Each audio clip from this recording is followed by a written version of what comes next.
Welcome back to the class. This is lecture 5, and we are going to explore some more on the maritime work. The written records are sparse, but we treasure the accounts written about travel to Buddhist sites. They're mainly authored by Chinese pilgrims and a handful of government envoy reports. Nevertheless, a picture of the movement of Buddhist pilgrims and teachers along the Great Circle is slowly emerging. We now know that the travel was two ways. As we see from the votive stupas with inscriptions found in Southeast Asia, local pilgrims were going to India and returning to their homes, making sea journeys of hundreds of miles. The sea lanes stories are filled with accounts of round trips. Sailing circuits were made by crafts that moved in a specific boundary, sailing back and forth in both directions, giving assurance of the ability to return home by the same method as the outward journeys. Now, we're more familiar with the accounts of the arrivals in Chang'an of monastic translators in the 2nd century of the Common Era than with those tied to the seaports. Even though the recorded data is limited, it is possible to construct a view of the maritime by piecing together information found in a number of different types of data. For example, Chinese government records provide a 3rd century view of sites such as Akeo in the Mekong Delta. Envoys from China in 245 to about 250 of the Common Era report visiting this bustling city built on stilts as a response to the yearly flooding of the river during the monsoon season. Well, today, Akeo is a quiet 1,000-acre rice field with only a small museum at one end. One of the exhibits of the museum is an exposed area showing the remains of building sites and streets that lie just below the surface. These artifacts include images that belong to Brahmanism and Buddhism, and it gives us some idea of what the Chinese visitors saw so many centuries ago. A surprising discovery was a number of larger-than-life Buddha images carved from local wood found buried in the mud along the ancient canals near Akeo. Because of the anaerobic process of the mud, these wooden images have survived in remarkably good condition. They are similar in style to Amaravati on the east coast of India. Modern technology for dating wood indicates that these images can, with high probability, be dated to 1,500 years ago, having sophisticated and professionally carved images of the Buddha made from large trees growing in the delta indicates that there was a significant Buddhist community that included artisans and the resources to pay them. The fact that the contact between Akeo and China was of such significance that a delegation would be sent to visit this relatively remote site is evidence of regular travel and commercial activity between the Han Coast and the shores of the so-called South Seas. This geopolitical visit from China was taking place at the same time that caravans were crossing inner Asia from India, heading for Chang'an. The port at Akeo was connected through a series of canals with waterways that linked the city to a hinterland stretching all the way to Angkor Wat in the northern area of Cambodia. Such a complex of rivers, lakes, canals, ports, inland cities, and roads is vivid proof of the size of commercial and cultural activities in the region that gave support to Buddhism. Once again, remote sensing and new technology are allowing scholars to identify the buried outlines of ancient cities, such as Akeo and Angkor Wat. We can now see from underground structures that Angkor Wat, centuries after the demise of Akeo, was one of the largest cities on Earth. While it is many miles inland, one can still travel to it from the Mekong Delta by boat. Hinterlands that are reached by water from seaports can be as long as the 1,000-mile route from Shanghai to Sichuan up the Yangtze River and its tributaries. Records of maritime activity among Buddhist travelers takes us to the first years of the 5th century of the Common Era. The travel by Buddhist monastics along the sea and caravan routes seems to have been in full flow by this time period. A number of travelers from Kashmir, South India, Sri Lanka, and China are reported in the literature. Among them was Fa Xian, one of the pioneering monks on the pilgrimage route from China to India. It is an important moment in history because it indicates that Chinese monks were able to address issues of doctrine and practice and set out to find answers, even if it meant traveling thousands of miles to India. His motivation for travel was to find the Vinaya text that would allow Chinese monastics to live fully by the rules of conduct said to have been laid down by the Buddha. His travel alerts us to the important concerns of Buddhists in China, as well as the maritime ports. The monastic growth in China had begun to raise questions about how East Asian monks and nuns were to be viewed from the perspective of rules of conduct, ordination requirements, and even dress. It was becoming obvious that there were distinct differences between missionary monks and local monastics. These questions about how to act, which rules to follow, how to dress, what rituals were necessary for Chinese monks and nuns, dominated the attention of the 5th century travelers. Fa Xian states that the conditions among the Chinese monastics was varied to the point of chaotic ways of living. Missionary monks had often been harsh judges of what they saw among those who were pioneering in a life apart from that of householders.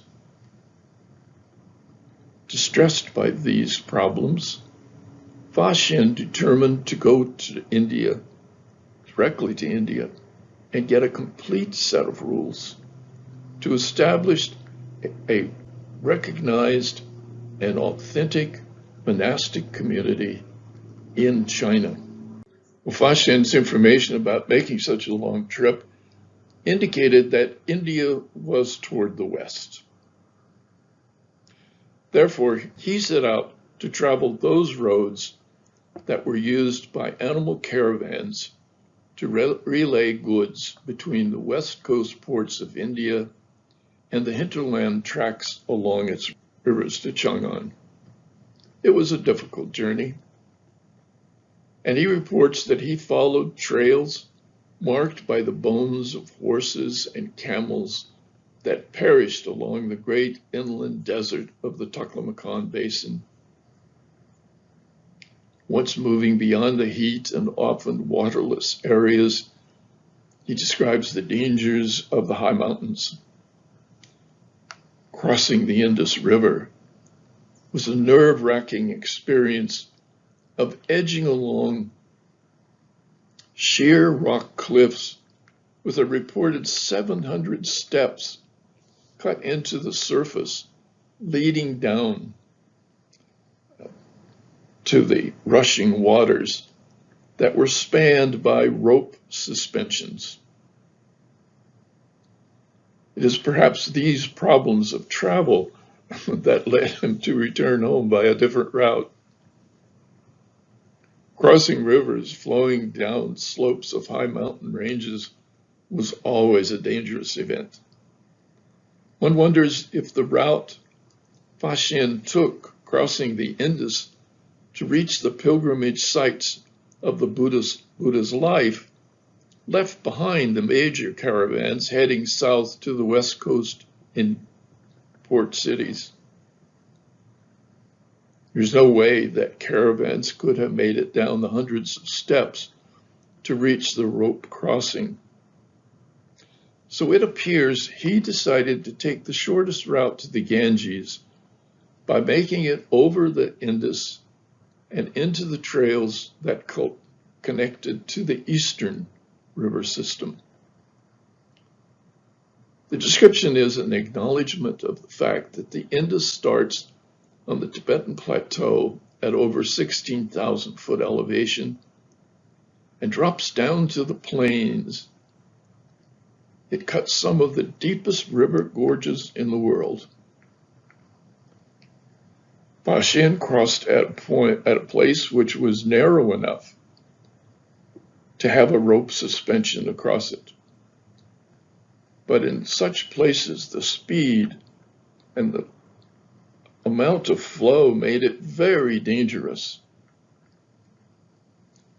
Well, after managing to get across the rushing waters cascading down the canyons of the Indus, he made his way to Tamluk, present-day Kolkata region, in western Bengal, moving through the Gangetic Basin, where he visited the sites of Buddha's life. At the Bay of Bengal, he stepped aboard a ship, and he became a maritime traveler, sailing rather than walking or riding animals on the land routes to South India and across to Sri Lanka. It was his introduction to the world of sailing ships, and he provides us with an invaluable description of what it was like for the pilgrims who crossed the open seas. The voyage down the coast of India was not without discomfort and dangers. The first ship he joined was a large one. It was manned by a crew of 200 men from the Western Indian Ocean. That portion of the Bay of Bengal is the site for many cyclones, and Faxian's voyage was beset by one of these fierce storms. Fortunately, he made it to his destination, an indication that ships were being built that could withstand the impact of the waves generated by such high winds. Even so, the people on board his vessel were frightened by the conditions and feared for their lives. We can only speculate on how many crafts have been sunk over the centuries by such massive storms, and how many artifacts still survive on the ocean floor. He does not relate information about the final destination of the ship on which he rode, except to indicate that he took it in order to reach Sri Lankan shores. This account alerts us to the complex structure that already existed by 400 of the Common Era for maritime trade. Merchant seamen were making long trips east of India from their homelands in Africa and the Arab world. They were part of the commercial activity that was taking place in the Persian Gulf, the Red Sea, and the Nile River, all portals for trade extending across the Mediterranean Sea. The technology of shipbuilding described by Faxin had developed to the point of having a size that could accommodate a large number of crew, as well as water and food supplies for as long as 75 to 80 days, not to mention the tonnage of the cargo. Therefore, he could find it possible to travel down the east coast of India in a vessel that had come from distant ports and was built strong enough to cross the open seas. His stay in Sri Lanka was productive. He found texts of interest and visited important monasteries. One of these was Abhayagiri, which had strong ties to Mahayana, but also had a large community of nuns. Here he came into contact with a practicing group of nuns who were fully ordained and living by the Vinaya. As a result of this contact with a sizable group of ordained women, among the texts that Faxin carried back to China were the rules of conduct for nuns. Now, 10 nuns from Abhayagiri would, within the next 2 decades, follow Faxin on the maritime journey to Guangzhou. They hoped to make it possible for Chinese women to be fully ordained in a ritual performed by 10 monks and 10 nuns. This would be a double ordination that was considered to be essential for Chinese women to be considered as legitimate nuns. Now, one of the monks in Faxin's entourage recognized an insurmountable problem. He knew that the Vinaya rules for monastics would be too difficult to follow in China. Just the climate difference between the tropics and the frigid winters of northern China ruled out being clothed only in cotton cloth, bearing one's shoulder when going to make begging rounds, and having feet clad in sandals or barefoot. This must have been a harsh truth to decide that after coming such a long distance with all the associated hardships and dangers, in the end, there would never be a solution of taking home the instructions and rules and have Chinese monastics in complete compliance with the Vinaya rules. One monk decided that the only way he could follow the Vinaya rules was to abandon his original goal of carrying the full set of regulations home.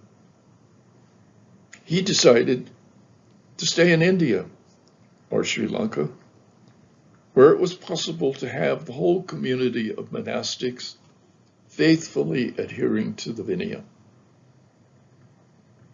He never returned to China.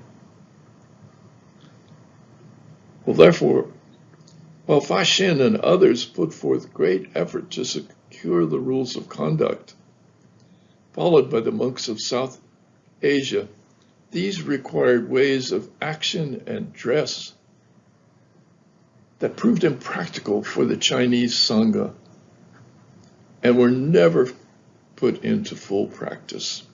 Well, Fa Xin stayed in Sri Lanka, copying texts and securing valuable copies of others that he believed to be of importance for his homeland.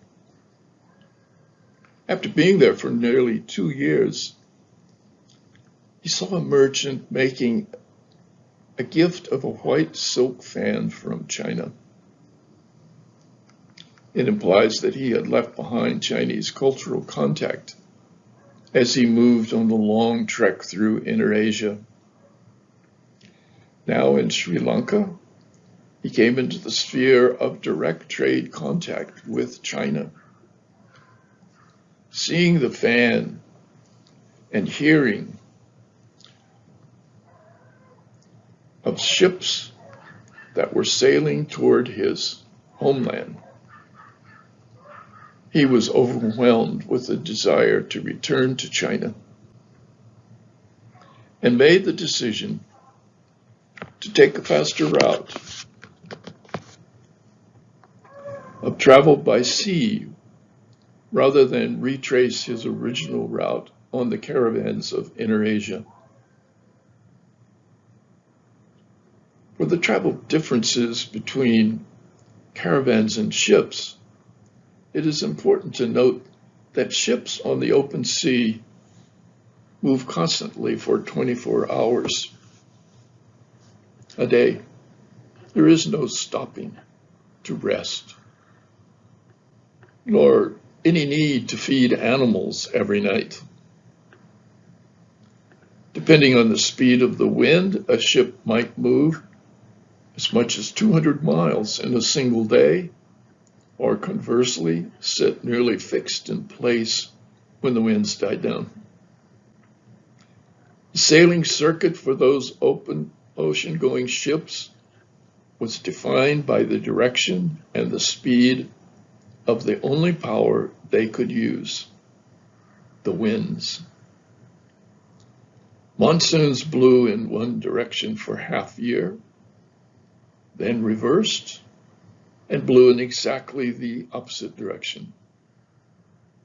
It was this pattern of monsoon wind power that made it possible to travel long distances in one direction and return within a period of 1 year.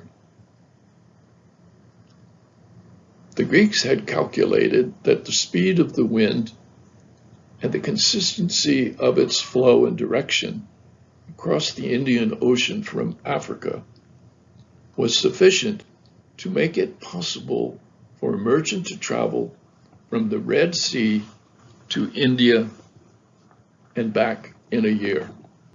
It would have been necessary for Fa Xin's ship coming down the coast from the Bay of Bengal to rely on the winds, most probably during the northeast monsoon, when the flow was toward the south, that is October to December. His journey onward toward China from Sri Lanka would have depended on the southwest monsoon, July to September, moving toward the east and the north. Leaving Sri Lanka, his trip was once again beset by a cyclone, and the crew of the ship threw cargo overboard to keep afloat. Faxian feared that they would soon jettison the copies of the Buddhist text that he had so carefully collected. He tells of even more tension with the crew during the crisis of the storm. They began to threaten to toss Faxian into the sea, since they feared that he had brought bad luck with him. His fellow countrymen warned the crew that if they did so, the Chinese authorities would hear of it and mete out severe punishment for the murder of a Buddhist monk. Well, the episode indicates that the crew was not Buddhist, but rather another example of sailors in the Andaman Sea who came from the western regions of the Indian Ocean. But the troubles of winds and waves was not over for Faxian. After weeks of sailing across the Andaman Sea and into the South China Sea, the monsoon winds blew them northward along the coast of China.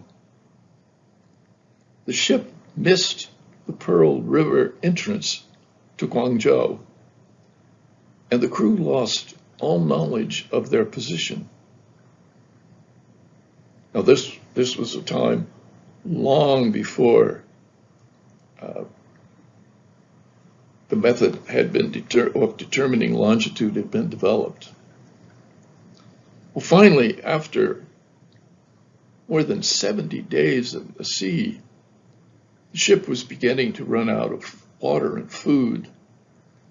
And uncertain of their location, they landed to try to find someone who could tell them where they were. To their surprise, they were at the Shandong Peninsula, more than 1,000 miles north of Guangzhou. Well, ironically, Faxian was now closer to the capital than he would have been had they made their original landing at Guangzhou. Faxian's search for the Vinaya text was part of the early 5th century effort to not only deal with correct rules for conduct of monks, but also to organize a proper ordination for nuns in China. While he carried back at least some of the rules for nuns that he found in Sri Lanka, there was still the issue of whether any women in China had received an authentic ordination. The matter of correct ordination became the major Vinaya issue, more important than the dozens of rules regarding daily life and dress. This was not solved by Faxian and his text. It remained a matter of concern when an important monk, Gunavarman, 367 to 431, arrived in Guangzhou.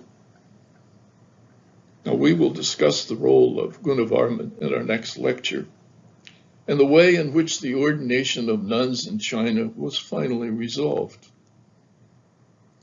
These accounts of pilgrims, sailing ships, cyclone storms, information being sent by sea to distant ports, gives us a glimpse of the activities that were in place as Buddhist monks and supporters established themselves in the world of maritime commerce in the early centuries of the Common Era. It makes us realize just how complicated and difficult it was for the Buddhist tradition to make its way around the Great Circle. Thank you very much. I'll see you next time with Lecture 6.